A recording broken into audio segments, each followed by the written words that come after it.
ಕನ್ನಡ ಕಿರುತೆರೆಯಲ್ಲಿ ಈಗ big boss ಅದೇ ದರ್ಬಾರು. ಎಲ್ಲಿ ನೋಡಿದ್ರು ಬಿಗ್ ಬಾಸ್ ಸೀಸನ್ 11 ಅದೇ ಮಾತು.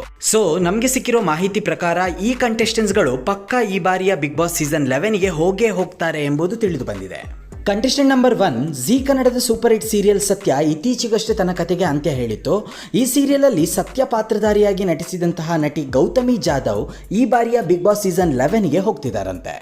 ಕಂಟೆಸ್ಟೆಂಟ್ ನಂಬರ್ 2 ಸೋಷಿಯಲ್ ಮೀಡಿಯಾದಲ್ಲಿ ಪ್ರತಿಯೊಂದು ವಿಚಾರದಲ್ಲೂ ಕಾಂಟ್ರವರ್ಷಿಯಲ್ ಸ್ಟೇಟ್ಮೆಂಟ್ಗಳನ್ನು ಕೊಡ್ತಾ ಕಾಂಟ್ರವರ್ಸಿ ಆಗ್ತಿರುವಂತಹ ಲಾಯರ್ ಜಗದೀಶ್ ಈ ಬಾರಿಯ ಬಿಗ್ ಬಾಸ್ಗೆ ಹೋಗ್ತಿದ್ದಾರಂತೆ.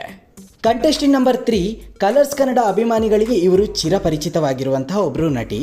ಇತ್ತೀಚೆಗಷ್ಟೇ ತನ್ನ ಕತೆಗೆ ಅಂತ್ಯ ಹಾಡಿತ್ತು ಈ ಧಾರಾವಾಹಿ, ಅದೇ ಗೀತಾ ಧಾರಾವಾಹಿಯ ನಟಿ ಭವ್ಯ ಗೌಡ ಈ ಬಾರಿಯ ಬಿಗ್ ಬಾಸ್ ಸೀಸನ್ 11ಗೆ ಹೋಗ್ತಿದ್ದಾರಂತೆ.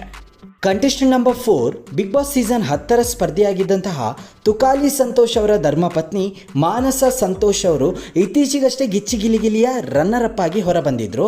ಈಗ ಈ ಬಾರಿಯ ಬಿಗ್ ಬಾಸ್ ಸೀಸನ್ 11ಕ್ಕೆ ಮಾನಸ ಸಂತೋಷ್ ಅವರು ಹೋಗ್ತಿದ್ದಾರಂತೆ. ಕಂಟೆಸ್ಟೆಂಟ್ ನಂಬರ್ 5 ನಮ್ಮ ಲಚ್ಚಿ ನಾಗಿಣಿ 2 ಶಾಂಭವಿ ಧಾರಾವಾಹಿಯಲ್ಲಿ ನಟಿಸ್ತಿರುವಂತಹ ಕಿರುತೆರೆ ನಟಿ ಐಶ್ವರ್ಯ ಸಿಂಧೋಗಿ ಈ ಬಾರಿಯ ಬಿಗ್ ಬಾಸ್ ಸೀಸನ್ 11ಗೆ ಹೋಗ್ತಿದ್ದಾರಂತೆ. ಕಂಟೆಸ್ಟೆಂಟ್ ನಂಬರ್ 6 ಕನ್ನಡಿಗರನ್ನು ಮನಸೂರೆಗೊಳಿಸುವಂತೆ ಮಾಡಿದ ಸಿನಿಮಾ ನವಗ್ರಹ. ಈ ಸಿನಿಮಾದಲ್ಲಿ ಕ್ಯಾಡ್ಬರೀಸ್ ಅಂತಾನೆ ಫೇಮಸ್ ಆಗಿದ್ದಂತಹ ನಟ ಧರ್ಮಕೀರ್ತಿರಾಜ್ ಈ ಬಾರಿಯ ಬಿಗ್ ಬಾಸ್ ಸೀಸನ್ 11ಗೆ ಹೋಗ್ತಿದ್ದಾರಂತೆ. ನಿಮ್ಮ ಪ್ರಕಾರ ಬಿಗ್ ಬಾಸ್ ಸೀಸನ್ 11ಗೆ ಯಾರು ಹೋದರೆ ಚೆನ್ನಾಗಿರುತ್ತೆ ಎಂಬುದನ್ನು ಕಮೆಂಟ್ ಮಾಡೋದ್ರ ಮೂಲಕ ನಮಗೆ ತಿಳಿಸಿ.